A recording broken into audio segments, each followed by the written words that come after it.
Bonjour à tous, voici une vidéo de présentation des fonctionnalités du site Rando Camping. Alors déjà le site Rando Camping, il se trouve à l'adresse http://randocamping.toutelatitude.fr.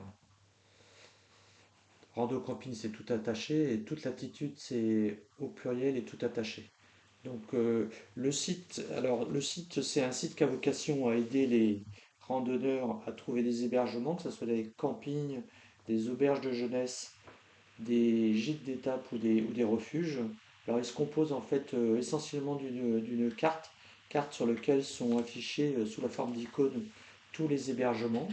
Alors les hébergements, la description des hébergements, on le verra, provient de la plateforme Data Tourism. La plateforme Data Tourism, c'est une plateforme open data qui fait en fait l'agrégation des données en provenance des départements et en provenance des offices de tourisme, des agences de tourisme et ce qu'on appelle les CRT au niveau régional.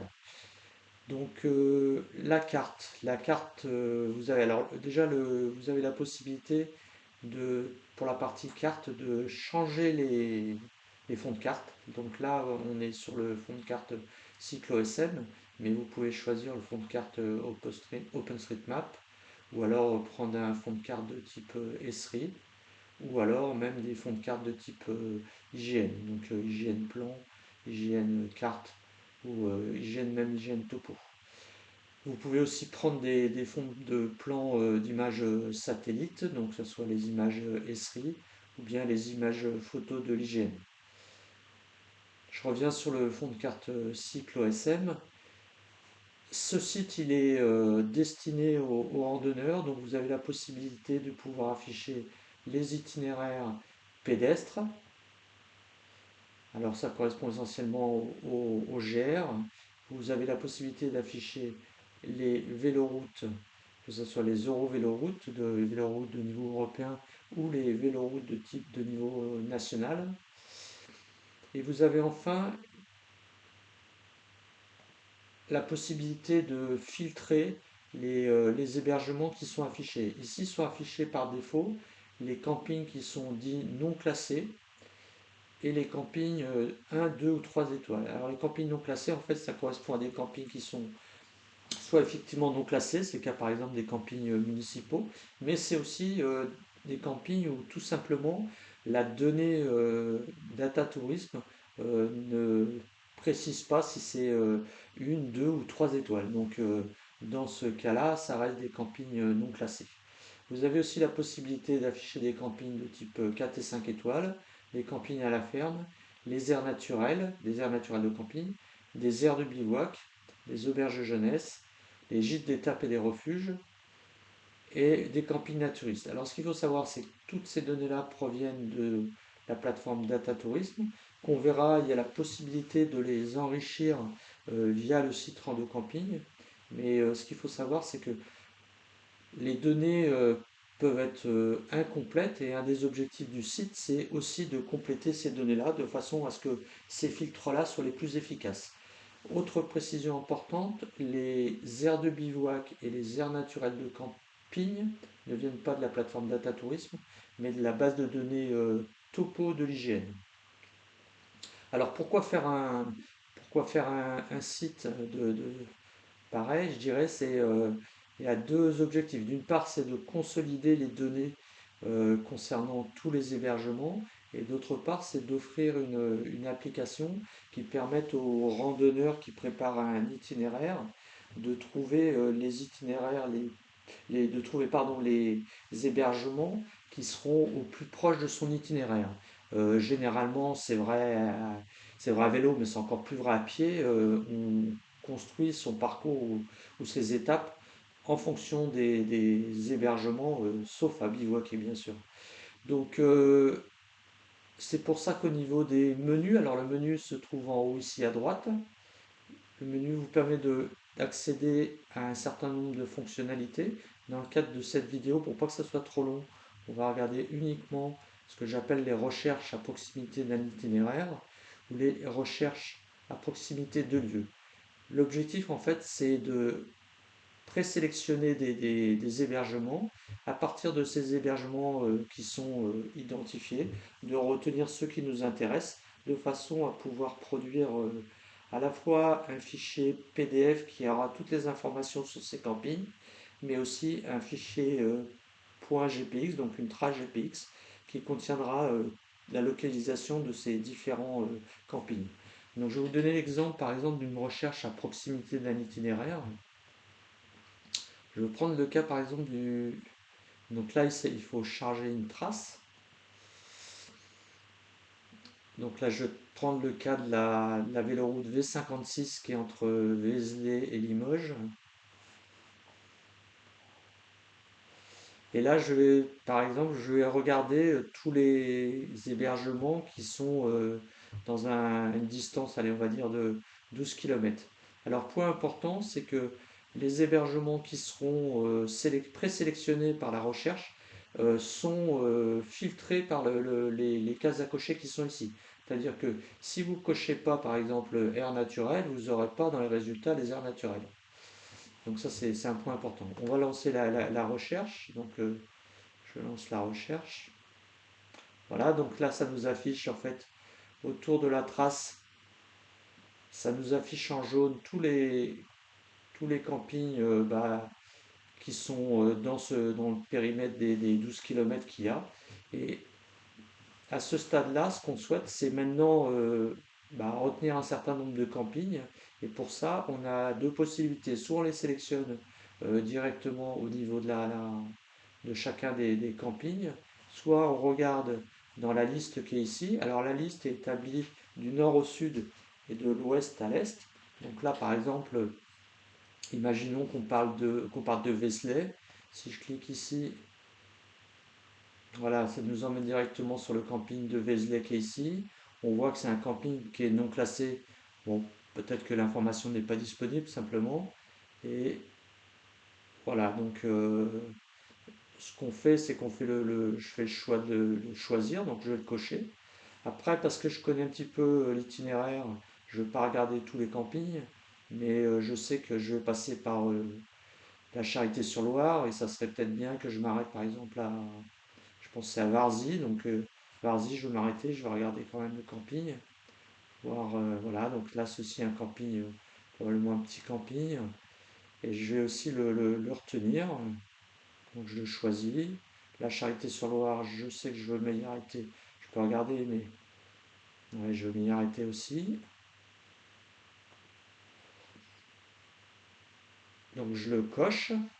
Je continue ainsi, je dirais, sur les pages suivantes, parce que là on a quand même présélectionné 44 campings, donc on ne va pas les retenir. Je sais qu'après la Charité-sur-Loire, par exemple, de mémoire, pour l'avoir déjà fait, je vais peut-être m'arrêter à la Guerche-sur-Aubois. La Guerche-sur-Aubois, c'est ici, voilà. Et puis après, à Saint-Amand-Montrond. Alors à chaque fois, il faudrait que j'ouvre et que je regarde précisément le camping. Bon, vous avez compris le principe. Donc je ne vais pas le faire trop souvent parce que ça va trop prolonger la vidéo. Je sais que voilà, j'en choisir d'autres rapidement. Alors je sais que je vais m'arrêter par exemple à La Châtre, puis après Gargilès, puis je vais continuer ainsi de... Voilà, le principe c'est en fait de sélectionner les campings qui nous intéressent. Et une fois qu'on va avoir sélectionné tous ces campings-là, bon là je vais prendre à Châtelet, puis là Saint-Léonard. Une fois que tous ces campings sont sélectionnés, donc vous voyez c'est tous les points rouges qui sont ici sur la trace. À ce moment-là, je peux d'une part supprimer la présélection. Donc là, les campings sélectionnés, eux, restent sélectionnés. Et ensuite, et seulement ensuite, je vais voir l'ensemble des hébergements sélectionnés.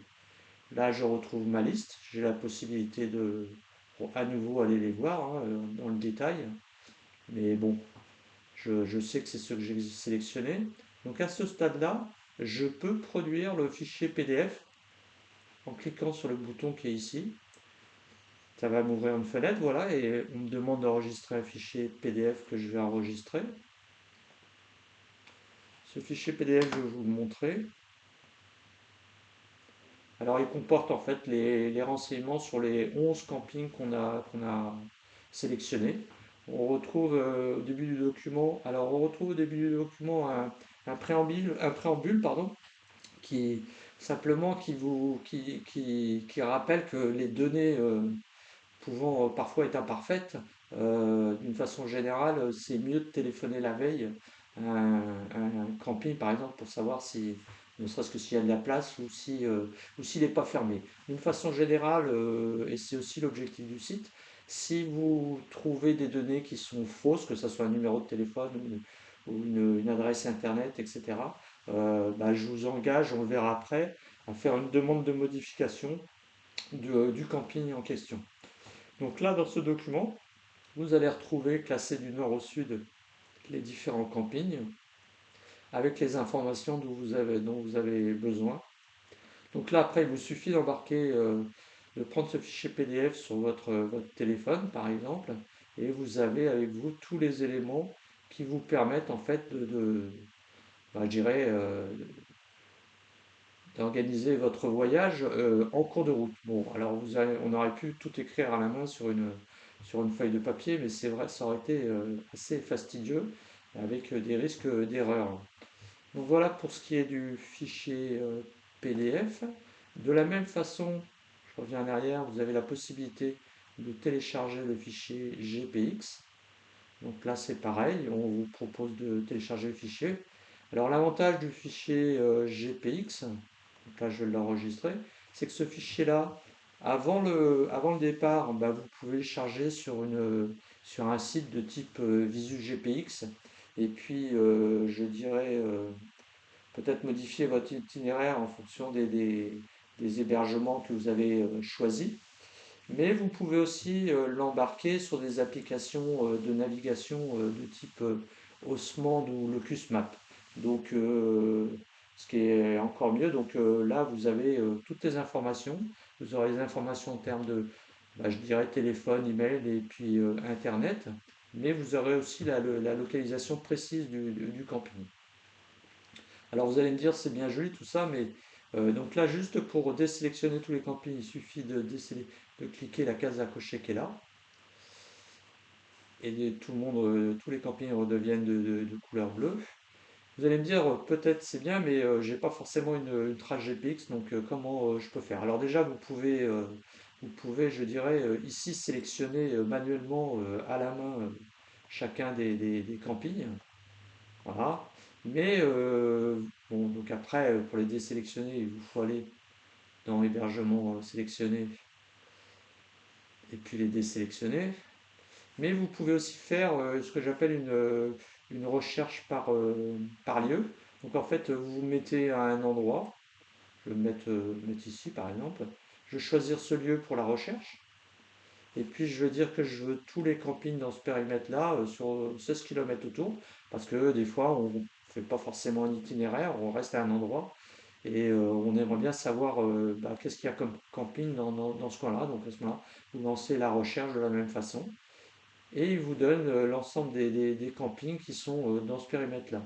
Donc là, c'est pareil, hein, vous pouvez ici regarder les différents campings, voir si ça correspond à ce que vous recherchez. Je me vois un ou deux, voilà. Et puis de la même façon, vous allez les sélectionner. Les sélectionner, voilà, il y a potentiellement là, il y a ces trois campings qui m'intéressent. Et dans ce cas-là, j'aimerais bien enregistrer, j'aimerais bien avoir le fichier PDF qui correspond à ces campings, auquel cas je vais de la même façon, je vais sur hébergement sélectionné et là j'imprime mon fichier PDF qui va bien et qui me donnera les trois campings. Alors ça c'est les fonctionnalités de recherche, mais il y a aussi un point qui est intéressant et qui est bien sûr, alors là on peut les désélectionner, là on peut le faire à la main puisque en fait on a présélectionné que 3 donc ça va aller assez vite à le faire. Un point qui est important aussi, c'est que là, lorsque vous cliquez je vais cliquer par exemple sur le camping de Livet ici, vous ouvrez une page qui vous donne les informations sur le camping. Alors qu'est-ce qu'il y a sur cette page? Vous allez trouver le nom de l'hébergement, une description de l'hébergement, des informations de type téléphone, email, le site internet, éventuellement une photo. Alors ce qu'il faut comprendre, c'est que les données viennent de la plateforme Data Tourism. Il n'y a pas toujours une photo, il n'y a pas toujours un site internet. Donc en fait, ça dépend un peu de la qualité des données. Euh, Vous allez avoir des informations, je dirais, qui vont peut-être vous dire par exemple que vous avez un camping, mais on ne va pas vous dire que c'est un camping 2 ou 3 étoiles. Et donc là, vous voyez, on a par exemple la source. Alors, la source ici, elle provient des producteurs, c'est la DRT du Loiret. Par contre, ici, la donnée, elle vient de Data Tourism. En cliquant sur Data Tourism ici, vous accédez directement à la page de la plateforme Data Tourism qui vous donne l'information sur le camping. Mais vous voyez ici, par exemple, moi je le montrerai après, mais j'ai modifié le- la description du camping Olivet. J'ai précisé notamment qu'il y avait des emplacements pour tentes parce que tous les campings n'ont pas forcément des emplacements pour tente. Donc si on veut que ici le filtre emplacement pour tente il marche, bah, il faut qu'on l'ait précisé dans les données. Donc c'est pour ça que j'ai modifié moi les données, notamment dans le Loiret ici. C'est pour ça qu'ici vous avez à la fois data tourisme et rando camping qui est indiqué. Ici, vous avez aussi la date de mise à jour de la donnée, c'est-à-dire que là, c'est la date de mise à jour par le producteur de la donnée. Vous avez ensuite une photo avec le copyright de la photo, une carte de visualisation au niveau du détail pour montrer où est l'hébergement par rapport par exemple au centre-ville. Et puis bien sûr, si vous changez de... Alors là, c'est un camping qui est sélectionné, on va le désélectionner, mais si vous changez, vous pouvez de camping en camping aller voir les informations sur chacun des campings. C'est aussi une façon je dirais, d'un peu de prendre connaissance des campings. C'est un petit peu plus manuel parce que tant que vous n'aurez pas sélectionné les campings, bah, vous ne serez pas en mesure de produire un fichier PDF ou un fichier GPX. Mais bon, c'est une façon aussi de découvrir les campings sur un itinéraire que vous voulez suivre. Voilà, par exemple ici. Alors vous voyez, par exemple ici, on est dans un cas de figure où il y a pas de photo. Bon, c'est des choses qui arrivent. Le plus important, c'est quand même qu'il y ait le téléphone et l'email et le site internet. Alors, le site internet, par exemple, ça vous permet d'aller voir directement les informations sur le camping. Donc là, c'est des choses qui sont aussi agréables. Je reviens sur le site Rando Camping. Donc là, je referme avec la petite case, la petite croix qui est ici, je referme le menu. Et je vais vous présenter très rapidement les autres items de menu. Donc là, on vient de voir rapidement finalement ce que c'est qu'une recherche ou présélection à proximité d'un itinéraire ou de lieu. La façon d'accéder aux fichiers de type PDF ou GPX. Alors après, dans une vidéo prochaine, j'expliquerai comment on fait pour finalement faire une demande d'ajout d'hébergement ou une demande de modification ou une demande de suppression. Ce qui est sûr, c'est que pour pouvoir faire un ajout, une modification, une suppression, on vous demandera de créer un compte sur le site et de vous connecter. Donc là, je vais pas le faire dans le cadre de cette vidéo-là. Autre astuce, pour ouvrir le menu, vous avez le raccourci qui est CTRL-Q. Dans les menus, vous avez aussi, alors vous avez une page à propos, je vous laisse un petit peu la découvrir. C'est un petit peu le pourquoi du site. Vous allez avoir une page statistique qui est là qui vous donne non seulement les statistiques des différents hébergements, donc là il y a près de 7800 hébergements qui sont sur le site. Vous avez, bah voilà, par exemple, on voit qu'il y a zéro camping à la ferme. Alors, en fait, c'est pas qu'il y a zéro camping à la ferme, c'est que les données de Data Tourism n'indiquent pas si c'est un camping à la ferme. Et donc, ça va être aux utilisateurs de Rando Camping de préciser en modifiant, en faisant des demandes de modification, bah, finalement, est-ce que c'est un camping à la ferme? Parce que c'est pour le randonneur, ça peut être intéressant de savoir que c'est le cas, quoi. Vous avez 135 auberges jeunesse et centres internationaux de séjour. Et là, il y a 1311 gîtes d'étape et refuges. Par contre, vous voyez, on n'a que 6 aires de bivouac. Ça, c'est les aires de bivouac qui sont dans les Pyrénées et qui sont en fait référencées par la, comment ça s'appelle, par l'hygiène. Dans le tableau, vous avez la liste enfin, le nombre des campings non classés, un 2 ou 3 étoiles, 4 ou 5 étoiles, et vous avez le nombre d'hébergements labellisés accueil vélo. Donc là, on en a pas loin de 600. Autre point qui est intéressant, vous voyez, c'est sur la qualité des données. Il y a 92% des hébergements décrits qui ont un numéro de téléphone, 90% qui ont un email, et puis 80%, 82% avec un site internet. Les trois données qui sont quand même les plus importantes quand vous voulez prendre connaissance de ce que peut offrir un camping. Par contre, vous voyez, on a très peu de photos, on a moins de 40% de photos. Enfin, c'est pas très grave. Dans le tableau, si on va en bas de tableau, vous verrez on a le nombre de demandes d'ajout, de modification ou de suppression. Alors, d'une part, qui sont en attente, qui ont déjà été acceptées ou qui ont été refusées, parce qu'on peut aussi refuser des demandes d'ajout, de modification ou de suppression. Vous voyez par exemple qu'ici, il y a 30 demandes de modification qui ont été acceptées, parce que j'ai moi-même fait déjà une trentaine de modifications sur notamment les campings dans le Loiret. Donc là, par exemple, si je vais par exemple ici, juste pour vous montrer un petit peu, voilà, je me mets là. Si je fais, je choisis, bon là j'ai les campings, je peux mettre les 4 et 5 parce qu'il n'y en a pas beaucoup. Mais par exemple, si je fais emplacement tente, donc là c'est un surfiltre. Il reste plus que les campings qui ont vraiment un emplacement pour les campings, pour les tentes. Parce que malheureusement, il y a des campings qui n'accueillent ou que des camping-cars ou qui ont que comment dirais-je, des bungalows ou des chalets. Donc quand vous arrivez avec une tente, ça peut être un peu difficile. Vous avez aussi la possibilité, par exemple, pour voir si les campings sont ouverts toute l'année. Par exemple, si je regarde là dans le Loiret, bah, dans le Loiret, il n'y en a pas énormément. En fait, à ma connaissance, il y en a que, j'en ai trouvé que deux, donc ils sont ici. Alors quand on dit ouvert toute l'année, ça veut dire qu'ils sont ouverts toute l'année.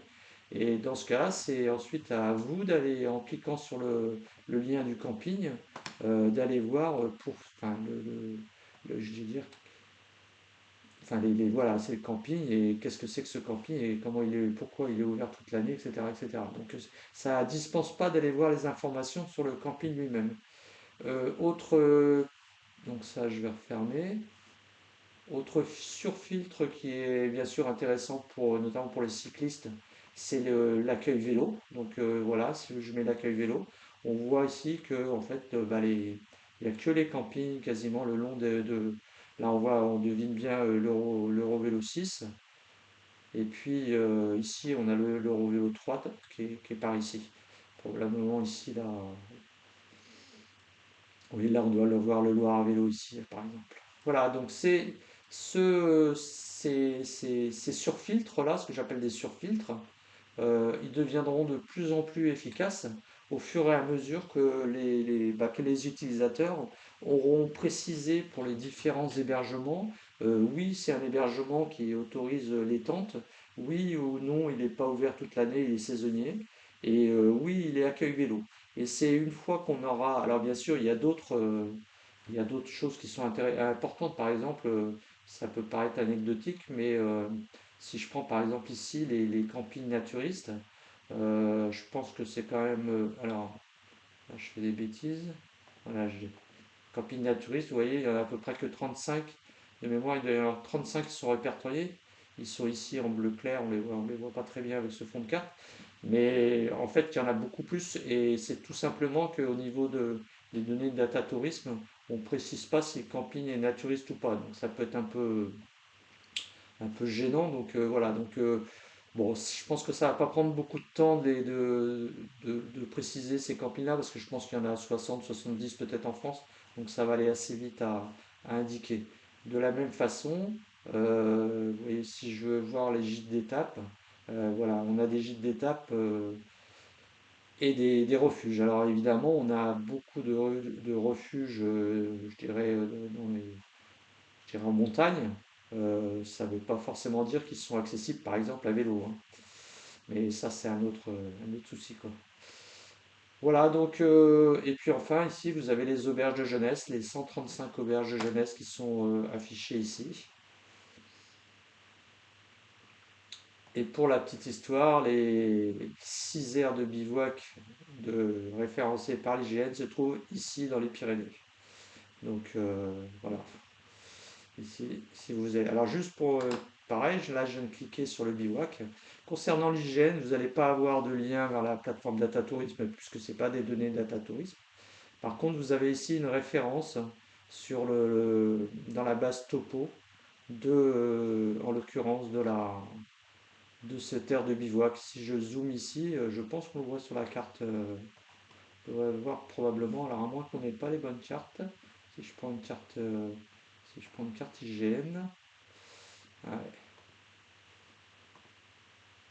ouais, j'ai un peu de, pas sûr que ça soit indiqué non plus quoi. Ah, là, il y a marqué quoi? Il y a marqué cabane. Ouais, bah si, vous voyez, là, il y a probablement qu'ici, il y a la possibilité de faire un bivouac à côté de la cabane qui est ici, quoi. Voilà, donc une présentation que j'espère n'a pas été trop longue. Pour présenter les fonctionnalités du site, je tâcherai de faire deux autres vidéos. La prochaine vidéo, ça sera sur la partie modification, enfin demande de modification, parce que bien sûr, une demande va être validée, hein. Il va y avoir des personnes qui auront le niveau de modérateur et qui valideront ou pas les ajouts, les suppressions et les modifications. Et une deuxième vidéo qui sera plutôt dédiée aux personnes qui feront la modération. Donc en fait, ça va être ni plus ni moins la présentation des menus pour faire soit des demandes de changement, soit des validations de ces demandes de changement. Et tout ça nécessitera dans tous les cas d'avoir un compte sur le compte, sur le site, pardon, et d'être connecté. Voilà, j'espère que maintenant le site va être utilisé, hein, c'est l'objectif. Alors utiliser, je dirais déjà pour organiser ces randonnées, c'est l'objectif, mais aussi complété par tout un chacun, parce que en fait, je pense que c'est la force du nombre qui fera qu'on aura rapidement des données fiables. Sachant, je le répète, ça ne dispensera pas d'aller voir à chaque fois les sites des différents hébergements pour avoir des compléments d'information, que ce soit en termes de prix, que ce soit en termes de date d'ouverture, etc. Alors pourquoi par exemple je ne mets pas les prix? Bah, parce que tout simplement les prix, c'est une donnée qui est susceptible de changer rapidement et mettre à jour un tel volume de données avec ce niveau de détail, ben, à mon avis, c'est pas gérable. Donc, faut mieux laisser, je dirais, laisser aux hébergeurs le soin de donner l'information sur ce genre de choses, quoi. Voilà, j'en ai terminé avec cette présentation et je vous remercie de l'avoir suivi.